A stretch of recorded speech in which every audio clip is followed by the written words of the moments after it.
প্ল্যানটা ছিল একদম সহজ, ভালো খাবার, একটু ঘোরাঘুরি আর অনেকটা আড্ডা। কিন্তু আমাদের কপালে বোধহয় অন্য কিছু লেখা ছিল। কি হয়েছিল চলো তাহলে শুরু থেকে শুরু করি। ব্যাপারটা হলো এখন বাজে অনেকই রাত প্রায়, তো আমরা এখন আমাদের যাওয়ার কথা হচ্ছে একটু গাজলে, ওখানে খাওয়া দাওয়া করব। তো পিছনে ডিসকাস চলছে, দেখতে পাচ্ছ কিনা, ওই যে বাইক, ওই যে ওখানে। 1 minute later. তো অনেক প্ল্যান ডিসকাস হয়ে গেল, এখন আমাদের যাত্রা এখন শুরু হবে। সারাদিন প্রচুর কাজের চাপ ছিল, তো এখন একটু আমরা বেরিয়েছি রাত্রেবেলা, সবাই সময় এটাই পাই আর কি রাতে। A few moments later. সকাল এখন আমরা পৌঁছে গেছি ভ্রমণ ধাপাতে। এটাতে কিন্তু ব্যাপারটা হলো এটা বন্ধ আর ওইটা খোলা আছে, দেখা যাক এটাতে যাই। আমাদের এখানে ডিসকাস চলছে, যেখানে আসার কথা ছিল সেখানে তো বন্ধ, এখানে কি খাওয়া যাবে কিনা তার জন্য ডিসকাস চলছে।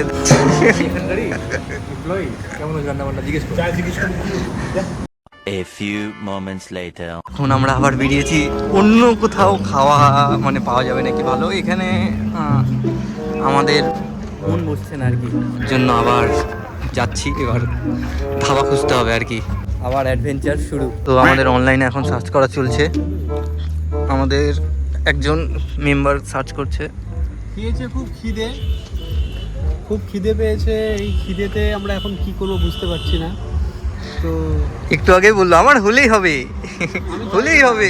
আমি চাইছিলাম এখানেই খাই, এরা এখন বলছে অন্য জায়গায় খাবো, এখানে ভাই ম্যাচ করছে না খাওয়ারও।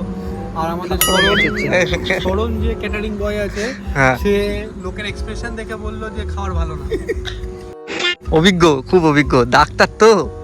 হোটেল নামই নেই তো শিবাজি বলে। সামনে একটা ধাবার মতো আছে, ধাবার মতো। এই বনফুলটা কি করবি, রিক্স নিবি কি, ঘুরে আসবি? কত দূর? 2-3 কিলোমিটার হবে। ইরে বাবা, হোটেলটা কিরকম, এরকম ধাবা টাবা টাইপের নাকি? এই টাইপেরই দুদিন যায়।